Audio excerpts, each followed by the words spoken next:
for coming in, by the way. I really appreciate it. And if you have any questions at all as I go through this stuff, feel free, stop me at any time. What we're talking about here is grain corn, which you'll also hear people refer to as dry corn or field corn, Indian corn, and nowadays you'll even see it sold as ornamental corn because people forgot what to do with it and they think it's only pretty to look at Halloween time or something. But you can grow it, let it dry, you turn it into cornmeal, you can make cornbread, grits, polenta, anything that you need cornmeal for, you can use it for. Your grain corns are not as sugary as the sweet corn varieties, especially the hybrid sweet corns and super sweet corns that are out on the market now. It's a starchier corn. Grain corns, again, are commonly used for cornmeal. They're also used for animal feed, certain varieties. These heirloom varieties, typically not grown for animal feed. They'll use, a lot of times nowadays hybrid varieties and things, but also used for corn syrup, biofuels. There's two types of grain corn. You may have heard people say dent corn before. That's a grain corn that has a softer hull or paracap to it, and as it dries and the moisture comes out of the grain, it forms a dent in the top of the kernel as it dries out. And then you have flint corns, which it's called Floriani red flint. It's a flint corn. And you notice, I'll let y'all pass this around. You notice it doesn't dent in. The kernels are really hard on flint corns, and that's where the name came from. It said it was hard as flint, hard as a rock. So that's where that flint corn name comes from. So they just have a harder shell than the dent corn varieties do. So why do this? Well, to me, it's a whole lot of fun. It's easy to do, and it's just an enjoyable thing to do. Growing corn is easy, and growing this type of corn is just as easy as growing like a sweet corn or something that you would in your garden. A lot of people are into, trying to be self-reliant, trying to do more things themselves, and that's a neat thing about grain corns is it's very easy to store. It doesn't require any energy to store it because all you do is dry it and put it away. You don't have to refrigerate it, freeze it, can it, process it. You just let it dry out and then it can be stored almost indefinitely. And you can store it just like that, right on the cob, or you can shell it, you can remove it from the cob and store it, in jars or a plastic bin or what have you. You can do it your way, however you like to grow corn. My garden's an organic garden, so I grow my corn organically. And yes, you can grow corn in an organic system. Corn is famous. You always hear people say corn's a hungry plant. It needs a lot of nutrients, and that's true, but you can grow it very successfully organically. You don't have to have chemical fertilizers to grow it. One advantage to doing this and doing it yourself is you get a true whole grain cornmeal. When you buy cornmeal in the store, you're really buying a bag of endosperm meal. That's really the only part of the corn that's left in most of your packaged cornmeals. They remove the hull, which is the paracap and the tip cap of the corn. They also remove the seed germ of the corn. They do that to make it last longer on the shelf. Because by removing those items from the corn kernel, it can stay on the shelf longer without becoming rancid. So you don't get a full corn kernel in the majority of your packaged store-bought cornmeal. So by doing this and grinding it yourself, you can again get a true whole grain cornmeal. Flavor, this is a quote that I ran into a few months back in a book that I was reading. I just love it. He said, "We often agonize over the quality of our vegetables or fruit, wax eloquently over cheese or wine, but accept flowers that are rarely fresh and come from a very limited diversity of plants.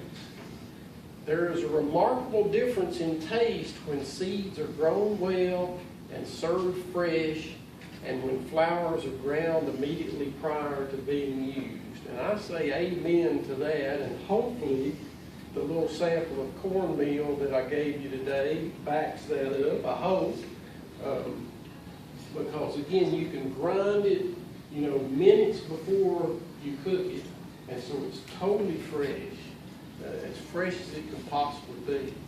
It's also fun because there's a lot of varieties, a lot of these heirloom corns that you can grow, so there's quite a variety, and you can experiment, grow a different one each year if you want to. I put a few that are fairly commonly available up here. This is a Cherokee white flower that came from the Cherokee Indians that you can still get. Southern Exposure, places that I knew where you could get seed for some of these I listed for you. Southern Exposure Seed Exchange is a seed house where you can still get this corn. Grows really tall, up to 15 feet tall. Some of these corns are just huge. Bloody Butcher, I actually saw Bloody Butcher, and there's another one that I'll show you a slide of here in a minute called Painted Mountain. And I actually saw those for sale here in town, just in a regular seed rack, and they were labeled as ornamental corn, like we talked about. But I was really kind of surprised to see them even labeled like that. But again, these are perfectly edible. You don't have to just look at them. And I believe it was at the co-op where I saw that seed rack. They had Bloody Butcher and they had Painted Mountain, which I'll show you a picture of here in a minute. One thing, this one is noted for usually producing 2 ears per plant. Now that's one thing about Floriani Red Flint. If you really want to grow it for volume, if you want to have like the most corn that you can have per plant, probably Floriani Red Flint is not the one for you because it's famous for setting 1 ear per stalk, 1 ear per plant. And I think it tastes so good that I don't care. I like to grow it anyway. But that one, Bloody Butcher, is noted for giving you two good sized ears per plant. There's Painted Mountain. It's very widely genetically diverse. They say that it's just a crapshoot. You get any color in the world when you grow Painted Mountain. So, that might be a good one if you want to surprise yourself and grow it and see what colors you get out of it. And you notice a big difference, and a lot of these have different traits. Usually these are about 4 to 5 feet high, so it's, about 3 times less tall than that 115-foot one gets. Of course, you may have one that'll, shoot up to be different than that. I think this one's beautiful. It's a Mexican, pronounced Oaxacan green. There's a real good example of a dent corn. You can see how those kernels are caved in or dented in as it's dried out. So that's a great example of a dent corn. Hopi Blue, another Indian corn from the Hopi Indians. I got some seed for that one. I'm going to try and grow that one this year in addition to my Floriani corn, and try some blue corn. You'll see the blue corn and tortillas available in the store now. It comes from some type of blue corn variety. I don't know if it's that one exactly. What got me started in this was, 4 or 5 years ago, there was an article that came out in Mother Earth News magazine, and they were talking about Floriani Red Flint, how delicious it was, and I thought, gosh, that sounds interesting. I'll give that a try. So I got some seed. At that time, Fedco Seed was, I think, the only seed house in the States that sold it. Now you can get it from Fedco. And I think Southern Exposure, I've got one listed on here in a second. You can read several articles. They've got 3 or 4 articles on Floriani Red Flint at MotherEarthNews.com. Go to their website. And you don't have to try and remember this link here. Just they've got a search function, so just go to the website and type in Floriani in the search function, and it'll bring you up several articles. They've got a lot of recipes. Their recipe is different from mine. We've got, everybody get, we'll make sure you get a handout. I've got a handout for you with a couple of recipes on it. Recipe for this cornbread. Floriani Red Flint is a rare landrace variety. Landrace varieties are region specific. So in other words, over time it was grown and selected in a particular region, particular area, and they selected the traits that they liked, and over time it developed into a stable variety. This one actually came back to us from Italy in the 1600s. Somebody took a corn from North America over to Italy, and in the Valsugana Valley, I hope I pronounced that correctly, which is kind of up in here, a valley in the Alps region of Italy. They grew this variety out and selected the traits that they liked, and over many years it developed into what became known now as Floriani Red Flint, and eventually was brought back to us here a few years ago. And yes, again, that Southern Exposure, Seed Exchange, and Fedco are seed houses that you can get it from. And actually today, anybody that wants to take some seed, I've got some seed for you. So I'll hook you up if you want to try some. Now, as far as growing corn, there's a good general publication from the University of Tennessee. It's growing sweet corn in home gardens, and there's the publication number SP291E. That's available on the internet. And obviously that says sweet corn, but again, you can grow this just like you would any standard sweet corn, same techniques. The only thing that's going to be a little different is harvest, and we'll talk about that. A couple of just general highlights when you're talking about growing corn. It's a warm season crop. You're going to want the soil to be nice and warm in order to germinate your seeds well. So most people say, after May 1st, let the ground warm up a little bit. Now, I will tell you that these open pollinated corns are much easier germination than like your hybrid corns. A lot of your hybrid corns, you'll even notice some of them are treated with fungicides so they don't rot in the ground and different things to help them germinate.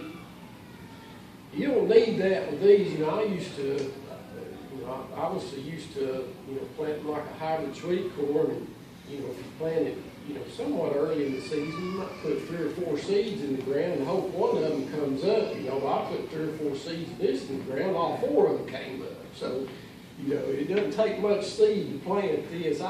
And I'll show you a planting technique for doing it in a small garden too. You want to plant your corn in blocks so that it pollinates well. So in other words, let's say if you want, 40 feet of corn, let's say, you don't want to plant one 40-foot long row. You want to plant it maybe in 4 10-foot blocks, because all that corn needs to be close to each other, so when that pollen starts to fall, it can get on the silks and reach the corn. It's going to do that a lot better if it's in a block instead of in just, a giant long row. So try to plant it in a grouping or a block like that. Now, if you're going to save your own seed, you'll want to isolate this from other varieties, and we'll talk a little bit more about that here in a minute. Again, you're going to have good fertile soil to grow it in. If you get into a drought spell, you do want to water your corn. Corn is a grass. It needs a lot of water. It's basically just a giant grass variety with a big seed head on it. And so, if you get into a dry spell, be prepared to water it if you want to keep your corn going. A common concern and a reason a lot of people sometimes in the vegetable garden shy away from growing corn is they say, well, I don't have room for corn. And to that I always say, well, are you sure? Here's an example of a 4-foot by 8-foot bed, and that is a crop of Floriani Red Flint in my garden last year. And that's about half grown there. It's about 4 feet or so tall. It usually gets up about 8 feet or so. Now back here is another 4 foot by 8 foot bed. It's got a hybrid sweet corn in it. Now I save my own seed, so I don't have to order it every year.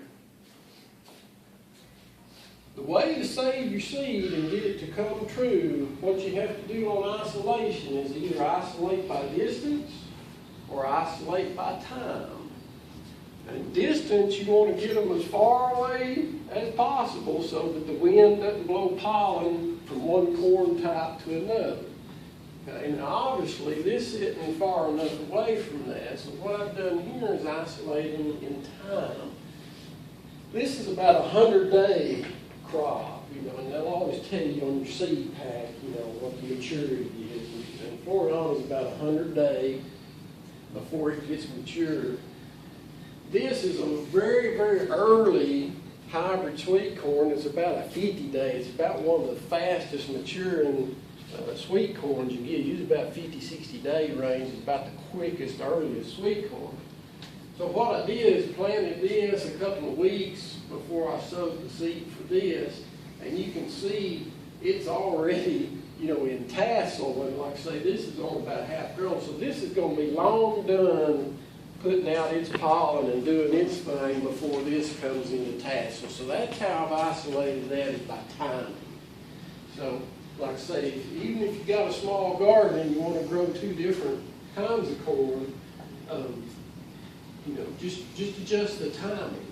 Like the Hopi blue corn that I'm going to grow, I've got a little crop of, actually I doubled this year. I'm doing a 4 foot by 16 foot bed, so I just doubled that of Floriani. And I'm going to plant probably a 4 by 8 foot bed of the Hopi blue, and I want them to not cross with each other. And they're about the same time. They're both up around that 100-day range. So I'll probably just wait, 4 to 6 weeks, maybe go in the first week of June or something, and try the Hopi blue then. So again, I'm giving them, time frame there to separate like that.